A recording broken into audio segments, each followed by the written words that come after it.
The moment he said it, every sound in the restaurant stopped. I was standing there with my notepad in my hand when the Mafia boss leaned back in his chair and said loud enough for half the room to hear, "I'll give you $5,000 if you serve me in Russian." His voice hit me like a cold wind. People turned their heads. Even the cooks peeked from the kitchen door. My name is Anya, and that night I felt my entire life hanging on one decision. Victor Cranny sat in the center of the dining room like he owned the place. His suit looked more expensive than my entire monthly rent, and the gold watch on his wrist caught the light every time he moved. The men around him laughed at his joke. They looked dangerous in a way you don't learn from movies. The kind of danger you feel deep in your chest. I forced myself to smile because that was part of my job, but inside my heart was pounding. Rent was due in 3 days. My mom's medication had doubled. My scholarship money had already gone to textbooks. I was doing everything I could just to keep us afloat, and still it felt like we were drowning. I swallowed hard and answered him in perfect Russian. For a moment, Victor froze. The smirk on his face fell away. His men stopped laughing. I watched their surprise spread across the table, like none of them ever expected a waitress in a small American restaurant to speak their language better than they did. I felt power for the first time in a long time. A tiny moment, but a real one. Victor leaned forward, curiosity replacing his grin. "Interesting," he said quietly. The tone in his voice changed, softer but colder at the same time. He slid a business card across the table with 2 fingers. "Come to my office tomorrow at noon. The $5,000 will be ready, and maybe we talk about a better job for you." My hand shook as I picked up the card. The address on it belonged to one of the richest high-rise buildings in the city, a place I had only seen in pictures, a place a girl like me didn't belong. When I turned to walk away, I felt every eye on me. My manager looked terrified. He had warned us many times about Victor's visits. Be polite, be quick, do not get involved. But here I was, holding his business card like a ticket to a world I didn't understand. The rest of my shift passed in a blur. I took orders, refilled drinks, smiled at customers, but inside, my mind kept replaying the moment I spoke in Russian. The shock on Victor's face, the danger in his smile, the promise of money I desperately needed. When my shift ended, I walked home, gripping my pepper spray, jumping at every shadow. The city felt heavier than usual. My tiny apartment felt even smaller than before. I sat on my old couch, holding that card, asking myself one question again and again. Was this an opportunity or a trap?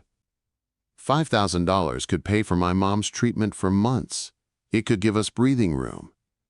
But taking money from a Mafia boss crossed every line I had ever drawn for myself. That night, I barely slept. Every time I closed my eyes, I saw Victor's face. Calm, confident, dangerous. Morning came too fast. I stared at the business card on my table, the name embossed in heavy letters. Victor Cranny, International Imports, Horizon Towers, 47th floor. By 11:58, I was standing in the marble lobby of Horizon Towers. I felt small and completely out of place. People walked past me wearing suits that cost more than my monthly income. The elevator doors opened with a soft chime, and I stepped inside, watching the numbers climb higher and higher until the doors opened to a floor with walls of glass and views of the whole city. Victor was waiting for me like he already knew I wouldn't walk away. "Ah, the talented waitress arrives," he said, waving me into his office. The room looked like something out of a dream. Floor-to-ceiling windows, a desk made of dark wood, art on the walls that looked real enough to be in a museum. He pushed an envelope toward me, thick with cash, $5,000, as promised. My fingers touched the envelope, but something inside me hesitated. The air in that office felt cold and heavy, like the moment before a storm. Then Victor leaned back in his chair and said something that made my stomach tighten. "I have another offer for you, Anya, one that could solve more than your rent problem." He spoke slowly, watching every reaction on my face. "You have skills my organization needs. Russian language. Calm under pressure. Loyalty. I pay well. Very well." I felt the world tilt slightly. I wasn't just a waitress to him anymore. I was a piece on a chessboard I didn't understand. And as I sat there across from a Mafia boss who could change my life with one decision, I felt something else too. Fear. Curiosity. And the first spark of something I didn't want to name. Something dangerous. I should have walked away that day. Every instinct I had told me to stand up, leave the office, throw the envelope in the nearest trash can, and pretend none of this ever happened. But I didn't. I sat there with that money in my hands and listened to a man who could destroy or save my entire life with one decision. "My organization needs someone who speaks Russian clearly and accurately," Victor said. "Someone who can translate meetings with our partners from Moscow. Someone who understands tone and culture." He was not talking about a simple job. I knew that. I felt it in the weight of his words. "I'm just a waitress," I said softly. "I'm trying to get through college. I'm taking care of my mother. That's all." Victor smiled, but there was no warmth behind it, only interest. "You're much more than a waitress. You proved that last night." The envelope felt heavier in my lap. My heart beat so loud it echoed in my ears. "Why me?" "Because you didn't break under pressure," Victor said. "You surprised me. That alone makes you very rare." He listed the terms like they were nothing. 3 times your current salary, flexible hours around your classes, full medical coverage for your mother, and cash bonuses for successful meetings. My breath caught. The thought of my mother struggling for air flashed in my mind. The long nights she pretended not to be in pain. The hospital bills sitting on our kitchen counter. His offer was everything I needed, wrapped inside everything I should fear. "What exactly would I be translating?" I asked. Victor leaned forward. His eyes held mine in a way that made it impossible to look away. Business discussions. Nothing more. That was the moment I realized he was lying. Not fully, but enough to make my skin tighten. Before I could decide anything, a sharp knock hit the office door. A tall man slipped inside without waiting. His expression was cold and calculating. This was the first time I saw Dmitri. He whispered something to Victor in Russian. I caught enough to understand the words shipment problem and timing. His tone was tense, aggressive. Victor gave him a small nod, then glanced back at me. "Dinner tonight," he said. 7 o'clock. Translate a meeting for me. That will be your first task." "I haven't agreed yet," I replied. He smiled, like I had just told a joke. "You will." And just like that, the meeting was over. When I walked out of Horizon Towers, the sunlight felt wrong. Too bright. Too clean. The city moved around me like nothing had changed, but everything had. The envelope in my purse felt like a burning coal. I knew taking the money tied me to him, in ways I didn't understand yet. By the time evening came, I was standing outside the city's most exclusive restaurant, wearing clothes I had bought that afternoon with Victor's advance money. My hands were shaking as I walked into the private dining room. 5 men looked at me when I entered, all Russian, all older, all carrying expressions that made my stomach twist. Victor placed a hand on my lower back as he introduced me. "My cultural attaché. She'll translate for us tonight." His hand felt like a warning, a reminder. I was his employee now.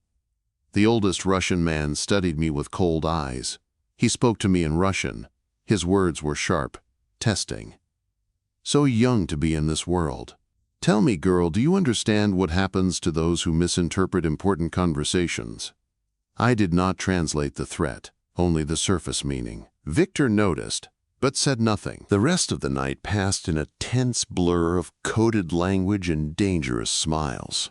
Victor spoke softly, but his presence dominated the entire room. Every word I translated carried weight. Every misstep could shift the mood. When the dinner ended, the men left satisfied. Victor remained seated, swirling a drink in his glass while studying me with unsettling interest. "You handled yourself well," he said. "Better than most professionals." I wasn't sure if it was a compliment or a warning. 3 weeks passed after that night. My life became something I didn't recognize. Mornings spent at the hospital with my mother. Afternoons in classes when I could make it. Evenings with Victor at high-end restaurants, private clubs, and meetings where one wrong translation could start a war.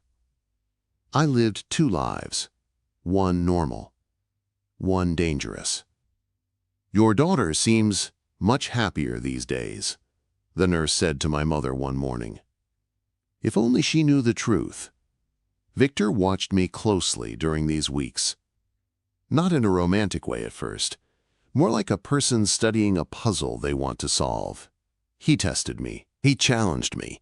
He pulled me deeper into a world I should have run from. One rainy Tuesday afternoon, he brought up something unexpected. "What books are you reading now?" he asked while reviewing documents. "No one ever asks me that," I said carefully. "I'm not everyone," he replied. When I mentioned Russian authors, his eyes softened. For the first time, I saw a version of him that wasn't cold or dangerous, a version that once dreamed of a different life. "Maybe in another world," he said, "I would have become a professor." He said it so quietly I almost missed it. That night, lying in my new apartment, another gift from Victor, I realized the truth that scared me most. He wasn't just a mafia boss. He was a man with a story, a man capable of surprising me, a man who was beginning to slip into my thoughts in ways I didn't want to admit, and I was falling into his world one step at a time. I thought I understood danger. I thought translating meetings and sitting beside Victor was the worst of it, but nothing prepared me for the day I saw the truth of his world, without the walls of fine restaurants or soft lighting to hide it. It happened at a warehouse on the edge of the city. Victor had asked me to translate a small dispute with a supplier. He made it sound simple, routine. I believed him. When we arrived, the air inside the warehouse was cold and sharp, the kind that sinks into your bones. I walked beside Victor with my notepad, trying to act confident, even though my legs felt weak. Then I saw the man kneeling on the concrete floor. His face was bloody. His hands were tied, and standing over him was Dmitri, his brass knuckles glinting under the fluorescent lights. He didn't look like the calm man I'd seen in Victor's office. He looked like a predator. Victor's voice was steady. "Tell him his options in his language. Make sure he understands." My throat tightened. My fingers shook, but I translated every word. The man looked at me, his eyes filled with fear. Silent, begging, and I realized something that cut straight through me. I was part of this now. That night, I washed my hands until my skin burned. I couldn't get the image out of my head. I couldn't forget the sound of Dimitri's fist hitting bone. I couldn't forget Victor watching without blinking.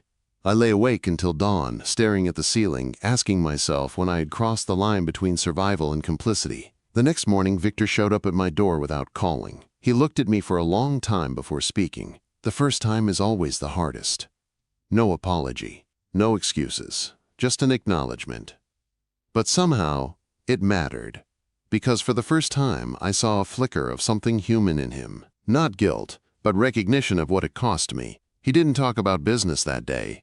Instead, he took me to a small bakery run by an elderly Russian couple. They greeted me like family, and Victor spoke to them in Russian phrases I had taught him. Watching him there felt strange. He didn't look like a mafia boss. He looked like a man trying, in some small way, to belong to a world he wasn't allowed to have. "Not everyone sees this side of you," I said quietly when we left. He stopped walking. His breath formed small clouds in the cold air. "Why show it to me?" I asked. He didn't answer right away. When he finally did, his voice was low. "Because you speak to me in two languages, the one for business, and the one that reminds me of who I used to be."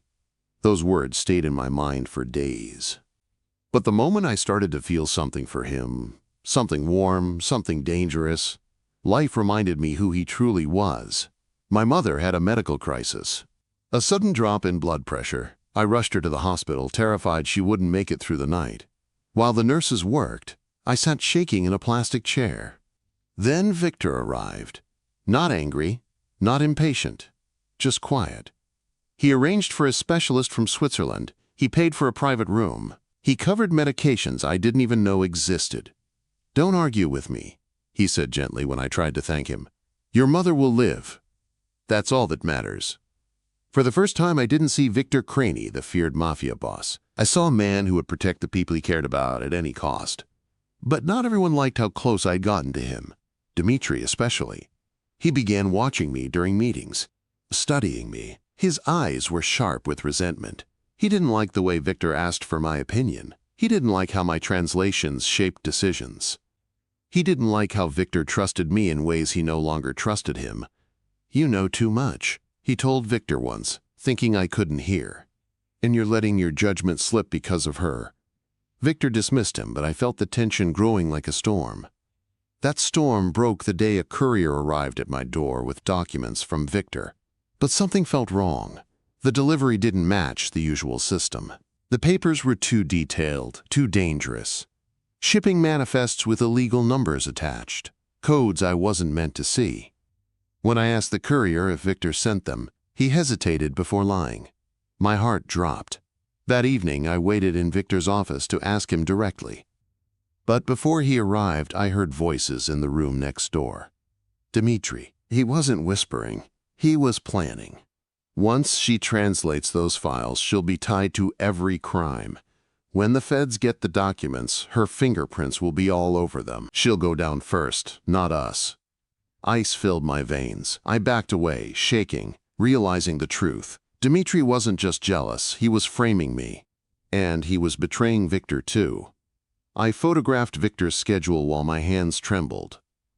The meeting Dmitri mentioned didn't exist. The delivery wasn't from Victor.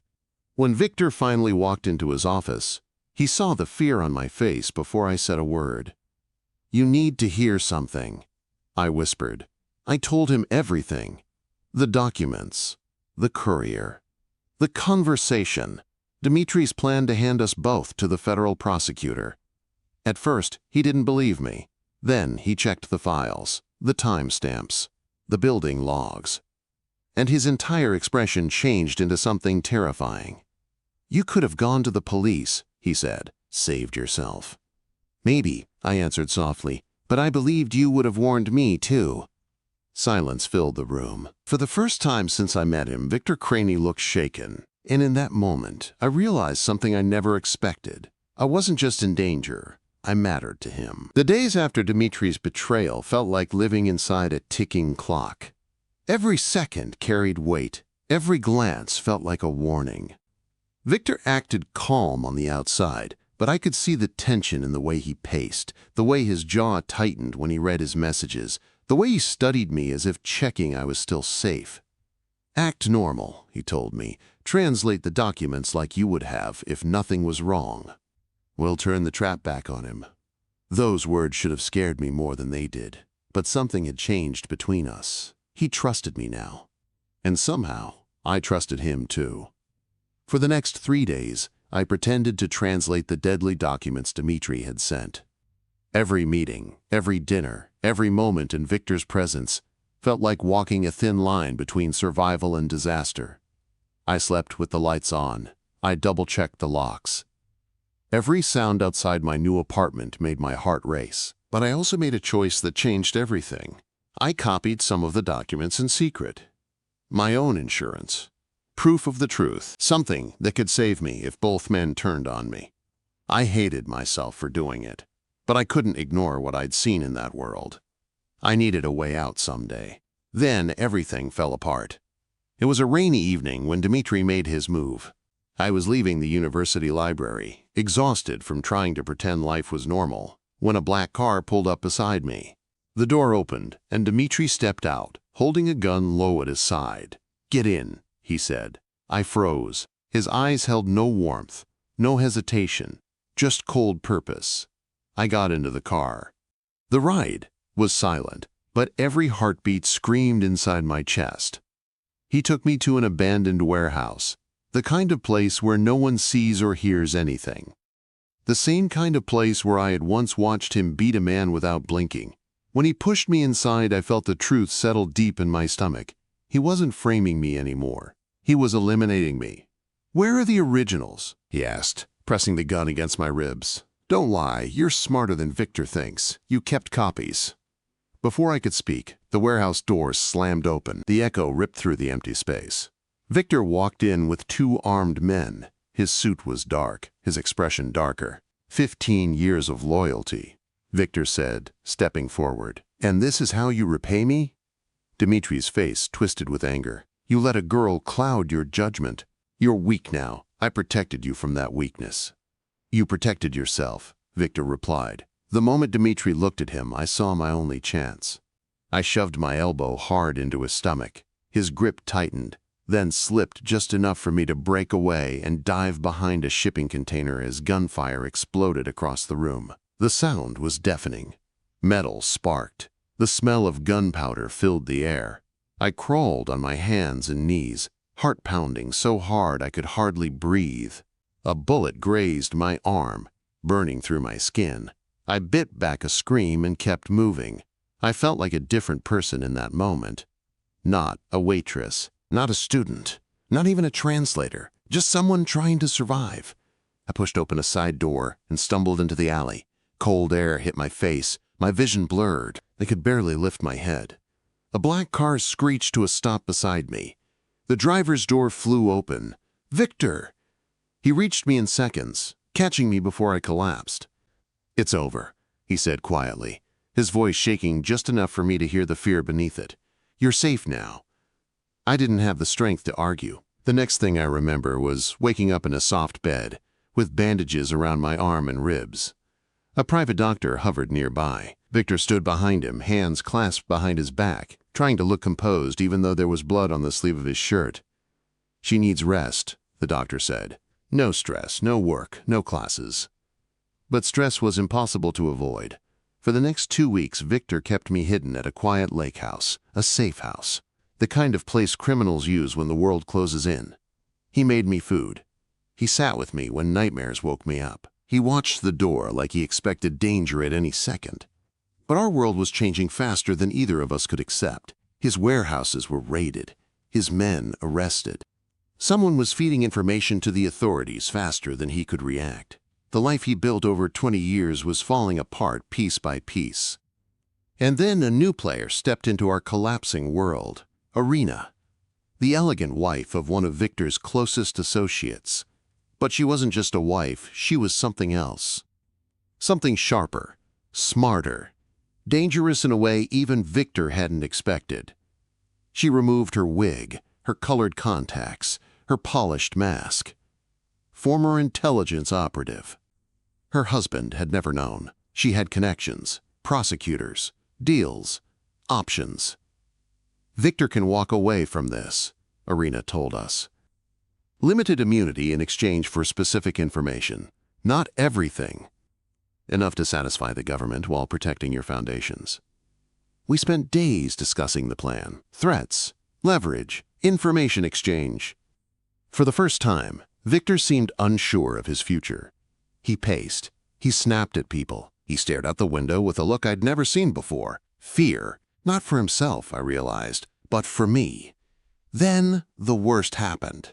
Federal agents raided the lake house. They stormed the property without warning. No negotiation. No chance to prepare. Someone had tipped them off. Someone with access to documents. Someone like me. My stomach dropped as the truth punched me in the chest.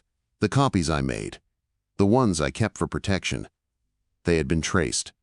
Found. Used. I had betrayed us without even meaning to. Victor didn't have time to process it. He grabbed my hand and pulled me through a hidden escape tunnel beneath the floorboards. We ran through the trees until our lungs burned and we reached an old service road. We go back to the beginning, he said. To the restaurant. Natasha's restaurant. The place where he first laughed at me. The place where my life changed. We slipped inside through the back entrance. The building was closed for renovation. Empty. Quiet. Almost peaceful. This ends tonight, Victor said. Before I could respond, federal agents surrounded the building. Lights. Megaphones. Tactical units lining the street. Inside, we sat at a table near the center of the room, the same table where Victor slid me that business card months ago. You know, Victor said softly, I never paid you that $5,000. The original bet. Despite everything, I laughed. It sounded shaky and broken, but real. The money didn't change my life, I said. You did. For a moment we just sat there, two people who should never have met. Two people who crossed every line because life pushed us into each other's path.